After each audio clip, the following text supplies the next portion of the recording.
मैले आज यो बहुचर्चित बनिरहेको यो परमादेशको बारेमा पनि अलिकति बोलौँ भन्ने लागेको छ। त्यसको साथमा अरू विषयहरू पनि छन्। अध्यक्ष महोदय, अदालतको परमादेशबाट यो सरकार बनेको हुनाले सरकारलाई परमादेश सरकार भनिएको हो। यसो भन्दा कसैलाई अलि बढी पिर परेको, रिस उठेको देखियो।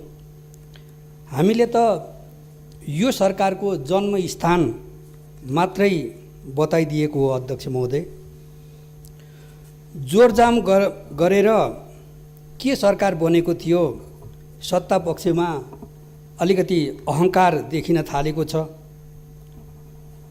संविधानमा अदालतले सरकार बनाउने कुरा कहीँ कतै लेखेको छैन। संसदीय परम्परा र लोकतान्त्रिक मूल्य मान्यता जता खोजे पनि यो कहीँ पनि भेटिँदैन।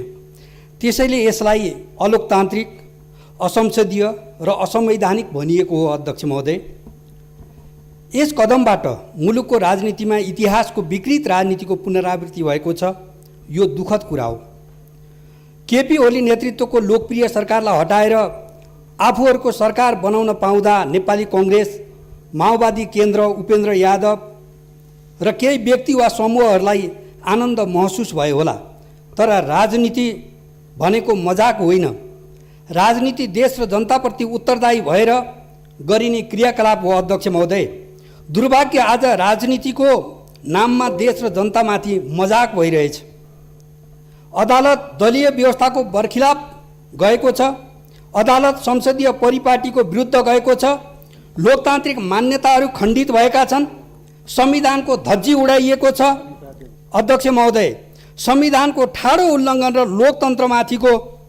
लोकतन्त्रको मर्ममाथिको प्रहार सहन सकिन्न।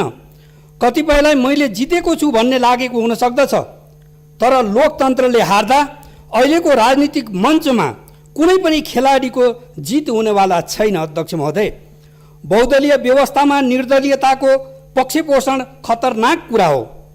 यसको समर्थन गर्न सकिन्न। अध्यक्ष महोदय, अदालतले गरेको यस गलत फैसलाको विरुद्ध नेकपा एमाले आफ्नो वैचारिक सङ्घर्ष जारी राख्दछ र जारी राख्नु पर्दछ। अध्यक्ष महोदय, कतिपय माननीयले यो सरकारलाई परमादेश सरकार नभन्नु र भन्ने भए बाहिर जानु, यहाँ नबस्नु भनेर भनेको समेत सुनियो। मलाई दया लागेर आयो। अध्यक्ष महोदय, आफ्ना बोलीहरूलाई सन्तुलित र राजनीतिक बनाउँदै नै राम्रो होला। मुद्दा मामिला र जोडजाम गरेर सरकार के बनेको थियो खुट्टाले भुइँ छोडिहाल्नु पर्दैन। अध्यक्ष महोदय, नेकपा एमाले सत्ताको कुर्सी र ओहदाको निम्ति स्थापना भएको पार्टी होइन। यो त जनताको सुख, खुसी र जीवन बदल्नुको निम्ति स्थापना भएको पार्टी हो। राष्ट्रको हितको रक्षा र सम्वर्धनको निम्ति स्थापना भएको पार्टी हो। अध्यक्ष महोदय, नेकपा एमाले जनताको भलाइ र राष्ट्रको हितको निम्ति जमिनको धुलोमा बसेर सङ्घर्ष गर्न तयार छ, तर यसलाई कमजोर नठानियोस्। अध्यक्ष महोदय, नेकपा एमाले अहिले पनि देशको सबैभन्दा ठुलो राजनीतिक शक्ति हो, सबैभन्दा ठुलो तागत हो।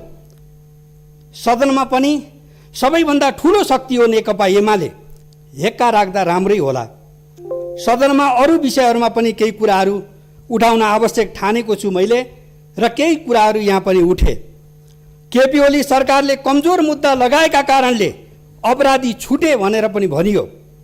10 करोड बिगो र 3 वर्ष कैद सजाय माग भएका फरार अपराधीलाई सरकार बनेको अर्को दिन 10 लाख धरोटीमा छुटाइएको छ र फेरि दोष चाहिँ केपी ओलीलाई। वाह सत्तापक्ष, यो देशको दुर्भाग्य हो। अध्यक्ष महोदय, परमादेश सरकार बनेको अर्को दिनदेखि यो मुलुकमा राजनीतिक अपराधीकरणको सुरुवात भएको छ। हाकाहाकी कुशासनको आरम्भ भएको छ। अध्यक्ष महोदय, इटाभट्टामा मान्छेलाई पोलेर मार्ने नाइके अपराधीलाई छुटाउन चाहन्छु, छुटाउन लाग्छु भनिएको छ। ती त लोकतन्त्रका नायक हुन् भनिएको छ।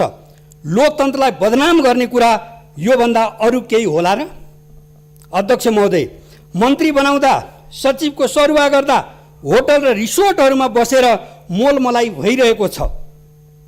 परिवारको सक्रियता बढेको छ भनेर सामाजिक सञ्जाल र मिडियाहरूमा आइरहेको छ। अध्यक्ष महोदय, यो के हो? म सोध्न चाहन्छु सरकारलाई। लोकतन्त्र भनेको विधि र पद्धतिमा चल्ने शासन व्यवस्था हो, तर आज लोकतन्त्रको नाममा विधि र पद्धतिको धज्जी उडाइएको छ। मलाई लागेको थियो यो गठबन्धन सरकारले जनताको पक्षमै काम गर्नेछ। आफ्नो कामको आरम्भ सशस्त्र द्वन्द्व र आन्दोलनका शहीदहरूलाई सम्मानबाट गर्नेछ।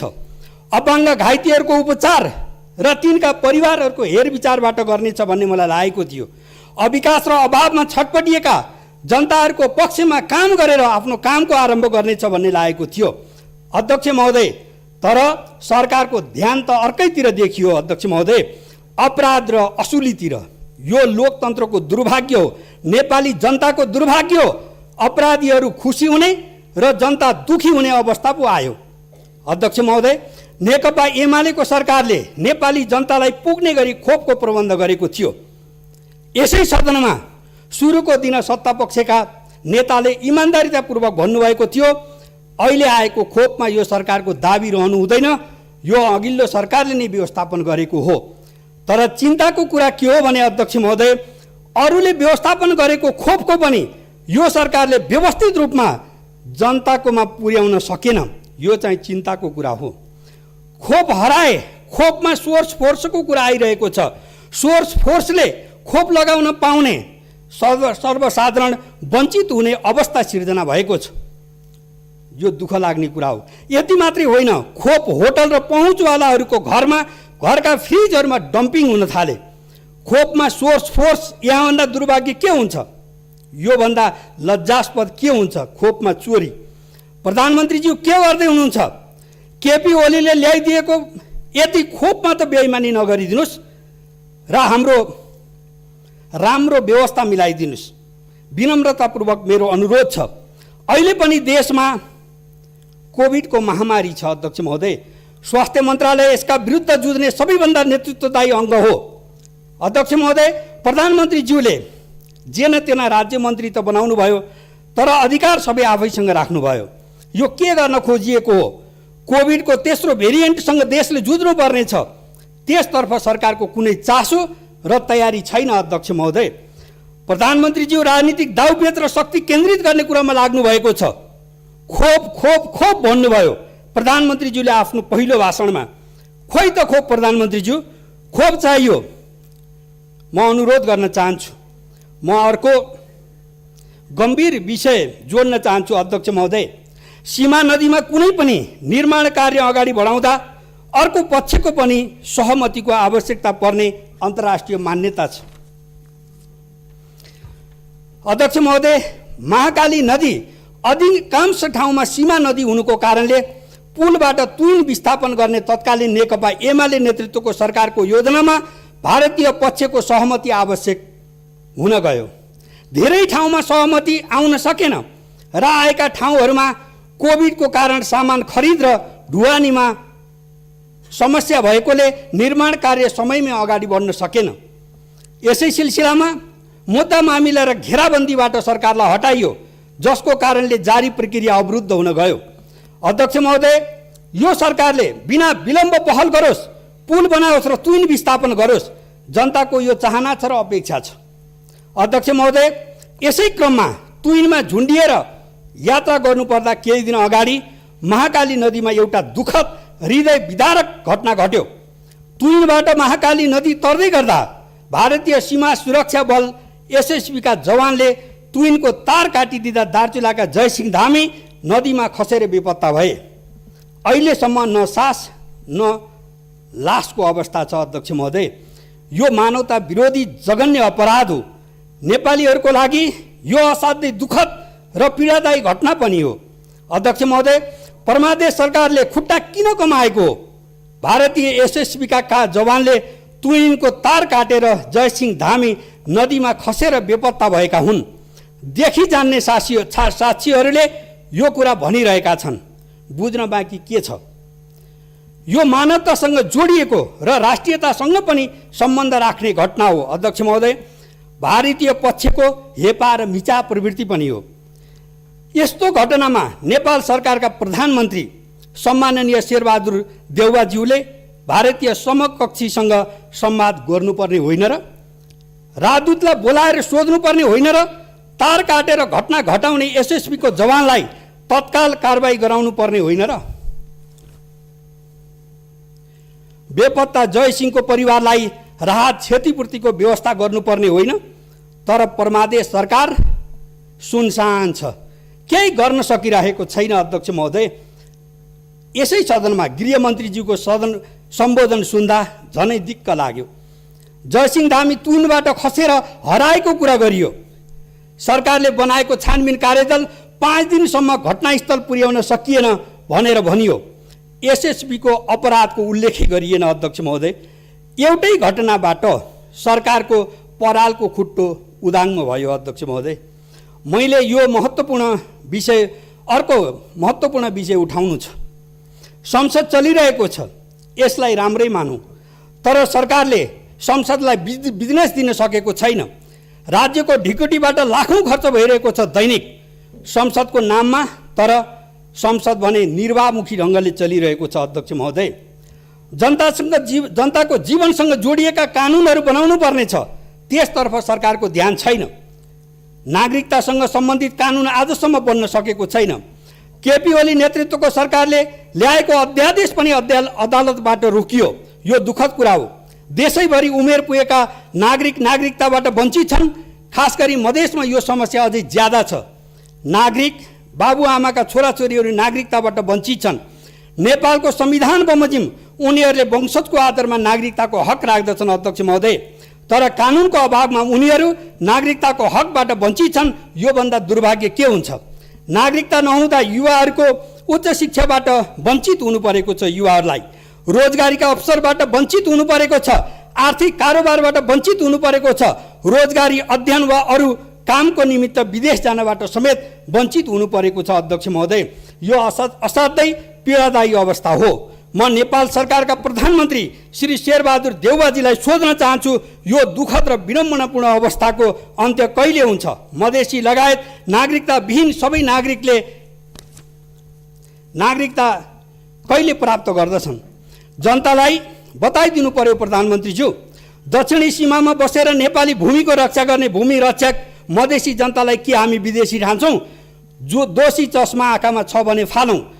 बाबुको पत्तो नभएका नागरिक आमाका सन्तानलाई के हामी विदेशी ठान्छौँ? ठान्दैनौँ भने संविधान प्रदत्त नागरिकताको हक जनतालाई दिउँ। मेरो यो अपिल छ नेपाल सरकारलाई। अध्यक्ष महोदय, केपी शर्मा ओली नेतृत्वको नेकपा एमाले सरकारले मुलुकबाट सुकुम्बासी भूमिहीन र अव्यवस्थित बसोबासीको समस्या सधैँका लागि समाधान गर्ने योजना बनाएको थियो र त्यो योजनालाई सफल बनाउनको निम्ति देशभरि अधिकार सम्पन्न भूमि समस्या समाधान आयोग निर्माण गरेको थियो। यति बेला ती आयोगहरू देशभरि क्रियाशील थिए र लाखौँको सङ्ख्यामा भूमिहीन सुकुम्बासी जनतालाई लाल पूर्जा दिने तयारीमा थिए। भूमिहीन सुकुम्बासी जनतामा आफ्नो जीवनमा बदलाव आउने आशाले खुसीको लहर छाइरहेको थियो। अध्यक्ष महोदय, तर यति नै बेला परमादेश सरकारबाट आयोगहरू भङ्ग गरिएको छ। यो आयोग भङ्ग गरिएको मात्रै होइन, ती तमाम भूमिहीन सुकुम्बासी जनताको सपनालाई भङ्ग गरिएको हो। अध्यक्ष महोदय, सरकारले आयोग भङ्ग गरेर लाखौँ लाख भूमिहीन सुकुम्बासीहरूको पेटमा लात हानेको छ। धनी पूर्जा प्राप्त गर्ने र जग्गाको मालिक बन्ने जनताको सपनामाथि वज्र प्रहार गरेको छ। अध्यक्ष महोदय, सरकारको यो निर्णयले यो सरकार गरिब निमुखा जनताको विरुद्ध छ। यो जनविरोधी सरकार हो भन्ने कुरा प्रमाणित भएको छ। अध्यक्ष महोदय, म यो प्रमादेश सरकारको यो निर्णयको घोर निन्दा गर्दछु, भर्त्सना गर्दछु र आक्रोश व्यक्त गर्दछु।